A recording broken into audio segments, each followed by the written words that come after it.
Hello hello, आज दीक्षाको भान्सामा नेपाली खाना ढिँडो पकाउँदैछु। मन परे लाइक कमेन्ट सब्सक्राइब गरिदिनु। यो चाहिँ कोदोको पिठो हो, साथीले सोलुबाट लिएर आइदिएको। कराईमा आवश्यक पानी हाले र थोरै पिठो मिसाइदिए, उम्लेपछि देखिन्छ भनेर। र उम्लिसकेपछि मैले पिठो हालिदिएँ र दाबिलोले चलाएँ। राम्ररी चलाइसकेपछि सानो आगोमा पकाउने एकछिन। राम्ररी पाकिसकेपछि हाम्रो आजको खाना तयारी भए। यसमा ढिँडो, काँक्रो, दही, खसीको मासु र पापड छ मेरो चाहिँ। र फर्स्ट बाइट मैले खाना सुरु गरेँ अब।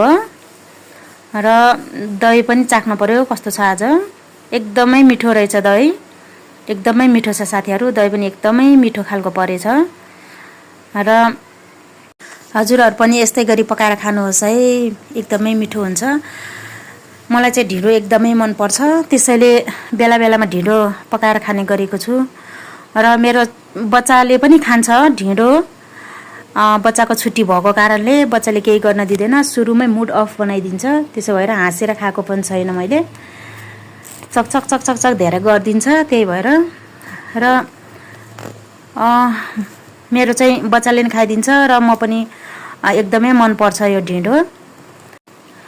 बच्चाले छुट्टी भएको भएर केही गर्न दिँदैन, त्यही पनि जसो तसो बनाए साथीहरू। ल मेरो बेबीले पनि खान्छ, उसले पनि सकेसम्म चाहिँ म जुठो नदिउँ भन्छु, तर मुखै गाड्न आउँछ, त्यसैले कहिले कसो मात्रै दिन्छु। जुठो दियो भने चाहिँ धेरै बिरामी हुन्छ नि त बच्चाहरू, त्यही भएर म खासै दिँदिनँ। र मलाई चाहिँ एकदमै मिठो भएको छ, भोक पनि लागेको छ, त्यसैले एकदमै मिठो स्वादिष्ट पनि भएको छ। र मैले चाहिँ एकदमै मिठो मानेर खाएँ साथीहरू।